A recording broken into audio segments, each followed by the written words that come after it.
اليوم الحرام مسجد الحرام was created in the time عبد الملك بن مروان هو الذي بنى. هذا يقول لك معاوية بن أبي سفيان نصراني، هذا يقوله. How could somebody after the death of the Prophet of Islam 70 or I don't know 80 years عبد الملك بن مروان who built الحرام hold on ما عنده بروف. هذا المستشرقين who built مسجد الحرام after 80 years and then it's written in the Quran. Okay, it means that the Quran was add fuel. The proof. You made them in China. No proof. Made them in China. That's being fake, yeah. You know, I asked him a question. What you asking? Just proof. Asking for proof. No, we didn't ask. You know, the brother was asking. No. He asking for He proof. said like Israeli language older than Arab, and I said how come the son can be older than the father? They are son of Yaqub, Jacob. How can this? What about the Arab? He said no. One piece of evidence. He claimed Islam started in Syria. Yes. That's what he. So he said one piece of evidence. That's where this argument. Where is the advice? Where is the proof? There is a claim. No. This is the claim of the Orientalists. The Orientalists claim that. Are you Muslim? No. You're not Muslims? I'm Muslim. Are you? Yeah. These are Christians? Why are you? The other one. Huh? The other one. Jewish. Are you Jewish? Yeah. Both of you Jewish? Yeah. Yeah. So this is just a claim he made, which was made by one of the Orientalists. Orientalist was Edward Said. Yeah, like one of them. Edward Said is not the one who claimed it, to be honest. Edward Said is not the one. It was another British Orientalist claimed that, and he said you know the Masjid al-Haram. That it started in Syria, not in Mecca. Yeah, he said it was Abdul Malik bin Marwan who built the Masjid al-Haram to send people away. What is crazy that Abdul Malik bin Marwan and his son is been accused of other things as well. They say he's the one who built the Aqsa to turn people away from Masjid al-Haram because of his cousins Abbasiyin or Alawiyin. All these claims, anyone can make claim, but we have to show the proofs. Understand? I can make claim to be a billionaire, but when it comes to proofs, no money. Understand? So making a claim doesn't mean it's true. Yeah, you know? we never said that. Yeah. So what Jewish are you? What sect? Ashkenazi. Ashkenazi. So you don't believe in Torah? Yeah. Word by word? Yeah. Huh? 613 commandments. Okay. So You know by heart. No, man. Sounded like he did that. I'm not. No. So what was gonna say? So you know the Torah? Yeah. Not very well. I just want to say that. But you know God is perfect. Yeah. Like Muslims, Christians, Jews. Yeah. God is perfect. Okay. I think I know what you're going to say, but go on. Yeah.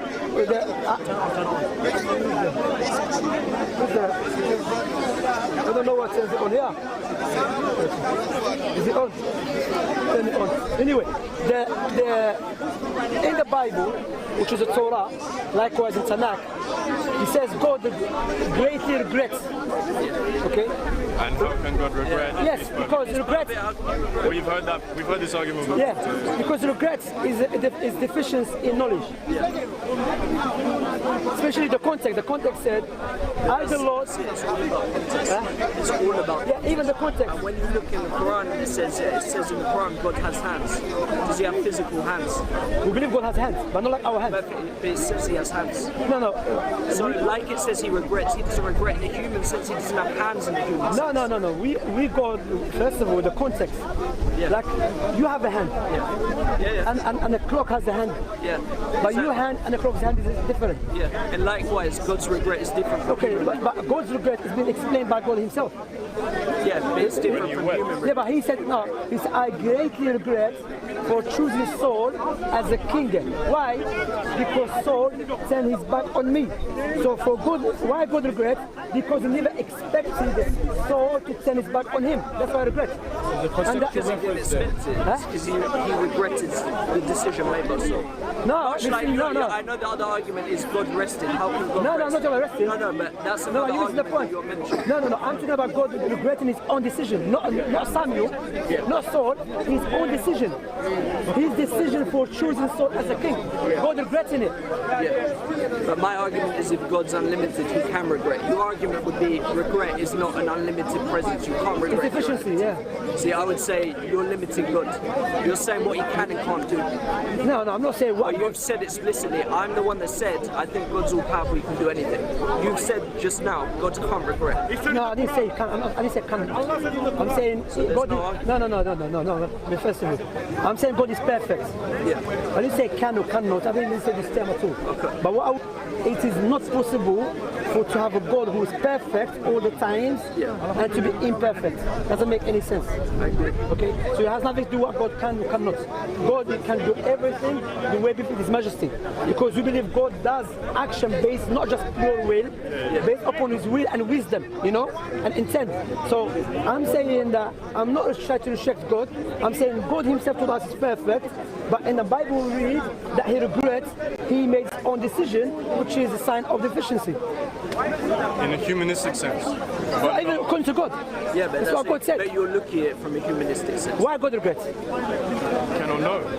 He said that. He said this in the Bible. Why? Right. I mean, he wept when the Egyptians were killed, right? When Moses split the sea and the Egyptians died. Yeah. He said God wept. Yeah. Right? Because they are his children. Why did he weep? I don't accept that, to be honest. I don't know about weeping, God weeping and all of this. It can be perhaps seen as... I mean, it's not the... Where does it say God cried? Yeah, it's in the Bible, this is what he's saying. But my point about regretting, because regret also about Jacob wrestling with God. Yeah, I know, I've heard Do you accept that? Do you accept that was God? I accept that there are different interpretations. But some say it was an angel, some say it was an angel. Yeah, I know. Yeah. There are different interpretations. It can be seen as a metaphor. It's not that sort of wrestling. It can be like wrestling with yourself. No, wrestling, they put him in head. No. That's what he said. He said he grabbed him and he said, let me go. If you have a restless night,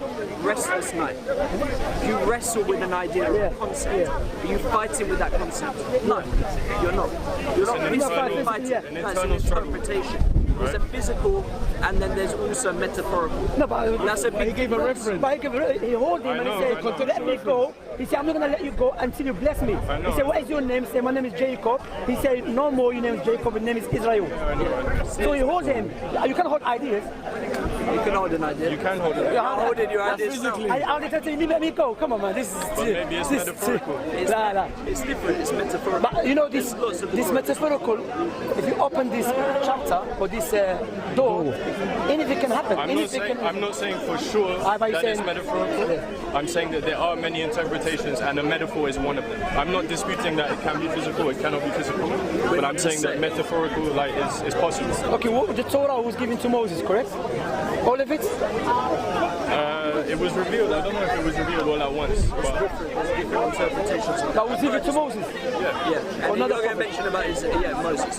To Moses. And you're going to mention about his death. Moses' death, after that as well? So when it comes to that, certain things weren't revealed to Moses. Specifically. It was given but not all revealed. Who was given to? To Moses. But it can't be given to Moses because since then, there will be no prophet like Moses. Stories but there's stories. Moses is held to a higher standard than all other prophets. If I'm talking a passage in the Torah... There's stories in Ethiopia, from Ethiopian Jews about Moses, about him asking God, when is he going to die? And every Friday he's wearing a death shroud, ready to die, because he's not sure, because God said it will be sometime soon. And the message behind it was, it's not for you to know. Not everything is for you to know. So I'm lost. Say that again? Talking about Moses not knowing the time of his own Moses death. didn't know the time of his own death, even though the Torah was revealed. But the message behind that was, not everything is for you to know now, and God won't forget you. You have a place. Yeah, but we have that passage in the Torah which supposed to allegedly was given to Moses. So he died, he was over 100 years, and the people, the Jews cried for him, the Israelites cried for him. Also since then, so we have to understand, the one who's writing this passage clearly indicates he came away after, because he says since then, there was no prophet has risen like Moses. It cannot be the same time, it cannot be the same time as Moses, because why?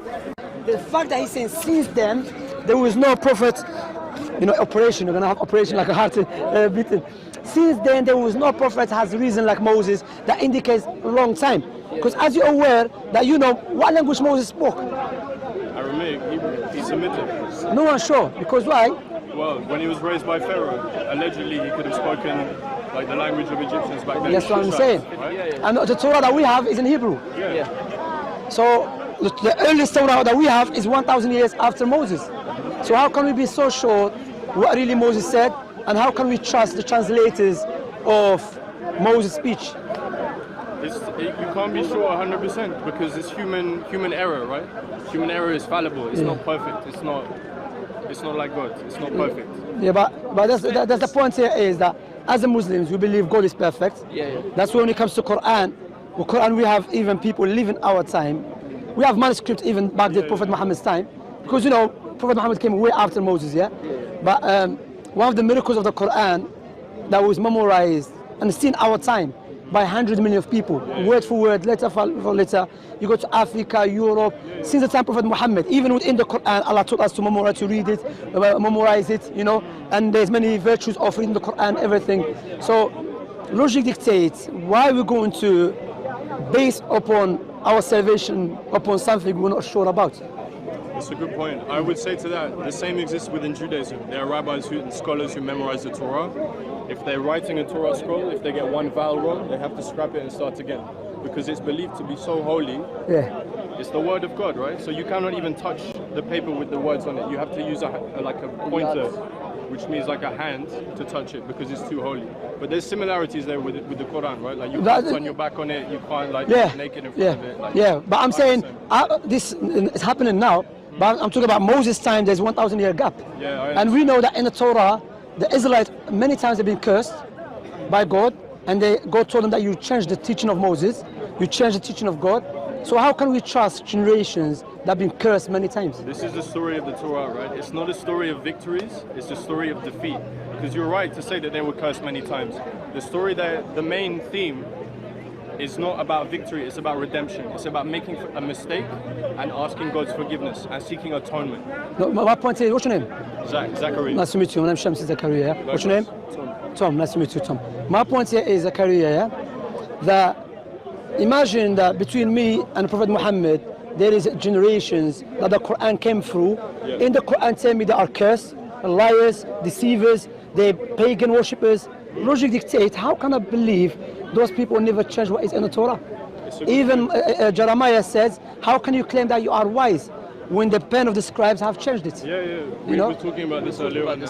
Yeah. It says pen of the scribes and it doesn't say the entire Torah. Huh? It doesn't say the law, it's the law.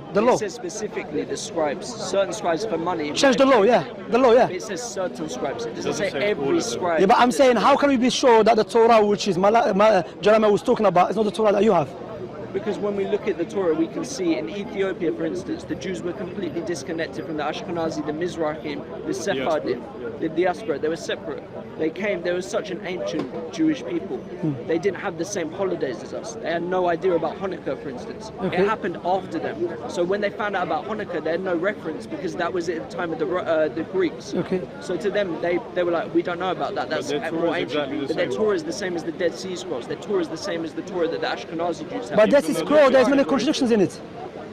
That's not what we're talking about, regardless, though. But okay. No, but I'm saying if the Torah is same as the Dead Sea Scroll, Yeah. there's many contradictions in the Dead Sea Scroll, if you're aware. What towards the Torah is it's different. In the Torah, yeah, for example, How's it different? even Tanakh as well.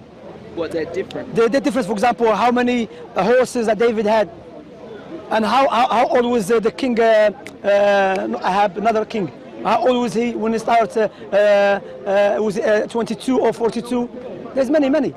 My point, it was nice talking to you, but I'm just showing you, I'm not trying to belittle you or none of that, but I'm just showing you, like, when you read the Torah, forget about outside the Torah, when you read within the Torah, there is many issues you can see clearly that you have, like, for example, about the Moses issue, for example, about God's issue. It's an issue from an Islamic perspective. No, from a sound reasoning perspective. It's not an issue from a Judaic perspective. No, because there's little. The Quran is very specific. Yeah. The argument of all Muslims is it's easy to memorize. It's easy to recite. Yeah. It makes sense when you follow it word for word. Yeah. There's a lot of interpretation. Okay, yeah. The Talmud plays an important role. There's lots of things that aren't as clear cut. The specifications, particularly revolving Moses and his death, are very clear to Jews. It would be less clear to. No, it's not, because there's a rabbis differ concerning it. But the reason it's clear to Jews, and the reason they didn't go into specifics, because they didn't want Moses to become a martyr. They wanted the focus to be on God. No, I'm talking about the rabbis have differ concerning the passages, some passages in the Torah. I can't speak. Maybe. Yeah. Even maybe interpretation. There's from Spain. Not interpretation. With the passages that You're saying the words are different. Yeah. I'd have to see them. I've not seen them. One of them is Maimonides, yeah, he mentioned that Maimonides. He said it's a secret. He said you cannot speak about it from the layman. But he was speaking specifically about prophecy in the Guide for the Perplexed. But also about the one I mentioned. Yeah, I read it. I read it also. You know. It's interesting, right? Yeah. Maimonides was another Islamic. Yeah, I know. Yeah, he was one of the scholars. Even our scholars mentioned he was a great scholar. They said that he was named. He was Musa bin Maimun. Yeah. And they said there is no Musa after Maimonides. Yeah. So my question will be the last one. Sorry to take your time here, because it was a nice talking to you. Likewise. Why don't you believe in Prophet Muhammad? We get asked this a lot, actually. You've been asking many questions today. We get asked this question a lot. I don't have a specific answer for you. Okay. What I would say, I believe the Prophet Muhammad was a prophet. Yeah. But not necessarily for me. I believe he's a prophet for you. Okay. And I would point, I understand the problem. I would point, because from your perspective, Prophet Muhammad is for everyone. That's correct, yeah. For humankind. I understand that, and I respect that position. Yeah. I would say that I would point to the Noahidic covenant, which is for all mankind, and the covenant with Abraham, the Abrahamic covenant, which was specific to the children of Israel. Okay. It's just a difference of opinion. You remind me of a group of Jewish, they are in Jordan, who believe in Prophet Muhammad, but they say, the same thing they say. They say we believe Prophet Muhammad was a prophet of God, but it was not for everyone, it was for the Arabs, but not for us. Or someone they said even it was for everyone, but not for the Israelites. You remind me of the nation exists in Jordan, you know? But I can't remember, there's a documentary about them. Even they claim they have a written manuscript from Prophet Muhammad's time that gives them security, that they are allowed to practice their religion. In Jordan. But what we say to Zachariah, we know that the Most High, the Most Wise, will not choose a liar to convey his message. I agree. I'm not saying that he's a liar. No, I'm not saying no. But I'm saying if we establish and you believe Prophet Muhammad is a true prophet, logic dictates we should believe what he came with, and that which part where he came with is for everyone. So you cannot establish prophet. You cannot say Prophet Muhammad is a true prophet. On the other hand, you reject what he came with. But I don't reject it. That's why he says it's problematic. Do you say that? I said it's problematic within Islam because you can accept it. That would be seen as arrogant to accept him as a prophet, but not accept his teachings, not accept the prophet. Yeah, but even logically speaking, if you accept Prophet Muhammad as a true prophet, and he says for the Arabs, but from his teaching is for everyone. I mean, even the covenant you're speaking about, one of the signs of covenant is circumcision. Yeah, of course. Okay, so God told Abraham that my sign of my covenant with you is to circumcise everyone. And from those who circumcise, Ishmael. Yeah, of course. So Ishmael has covenant with God as well. Well, that again is different, because when God's, I may be wrong, I don't know, it's like, Okay. but I think that he mentioned the seed going through Jacob as opposed to Ishmael. But I might be wrong on that one, I don't know. Do you remember, we were talking about it I earlier. can't remember, there's a mention, I don't know if it's Jacob. You know, our discussion is not here to win, but it's good to discuss. Maybe we'll meet even after. You go do research. Maybe you're going to ask me something I don't know after the research. But I just said it today, that God told Abraham, one of the signs of my covenant with you, that you circumcise everyone. So my point will be, if Ishmael is not part of the covenant, what was the point of Abraham circumcising him? Because God told him that is a sign of the covenant. Yeah, I agree. Also, Isaiah 42, are you aware of it? I'm not aware of that passage, but I'm aware of Isaiah. Isaiah 42, it speaks about servants who's coming to glorify the Lord. Okay? What very interesting in this Isaiah 42, he says, let the wilderness and its cities lift up their voice, the villages that Kedar inhabits. Let the mountain of Selah sing. Okay? Kedar, if you go to Genesis 25:13, he said, this is the names of the sons of Ishmael, according to their generation. First one is Nabiot, then Kedar. Also, if you Google mountain of Selah, Selah is in Saudi. And also in Jordan, which is again problematic. There's another mountain in Jordan called Selah. There's two. No, they say which is the desert of Sinai. That's what they say. Yeah, Sinai. But we know, there's another one which is rebuked there, that the desert of Sinai is too wide, even include the Arabs side. You understand? But I'm saying, why this prophet, because these servants of God is coming, he said, the people of Kedar will rejoice. And in the Tanakh, the people of Kedar, either the son of Ishmael or another name for the Arabs. Historically is known, no one made them rejoice except Prophet Muhammad. It's interesting. You have to think about it, you know. Yeah. What I would say, I mean, I don't think anything of what we said. I don't think we disagree on anything. Yeah. But I would say that one of the. Good. I can't speak on behalf of all Jews. Yeah, of course. Even me, I don't speak on behalf of all the Muslims. But, no, that's good points. But there's an old Jewish proverb. They say 2 Jews, 3 opinions. So I would say that one of the main themes within Judaism, and especially like biblically within the scholars, is to question critically, debate, like, you know. So perhaps that would explain your earlier comment about like there being contradictions. Yeah. What I'm saying, no problem It's at all. a very like widespread practice to. Like, but we should think about it as well, because why? Look, our Prophet Muhammad, when he was in Medina, this shows you how we glorify Moses. Oh yeah. Prophet Muhammad. Mentioned the most times in the Quran, yes, he's mentioned more than Jesus. You know, Moses is one of the great messengers without any doubt. You know, even there is one of the rabbis. He lives in Malaysia now, or Indonesia, and he said, you know, because some Christians, let me make it clear, because always they say you Muslims believe the Jews are pigs and the monkeys, because you have the story. Even it's mentioned in the Jewish sources as well. It's not about every Jew. That was specific to those people who rebelled against God. Understand? That's about context. Yeah, clearly context. So you're not allowed to go to every Jew. You're a monkey. No. It was specific to those who disobeyed their prophets, and God turned them out to be a monkey. But it's funny to say, our Islamic sources mention they had no offspring. Those guys, no one came from them. You know. But it was nice talking to you. Can I give you a gift, please? Of course. Thank you very much. I want to give you something. Don't worry, my bag. Just to read it. Too many bags.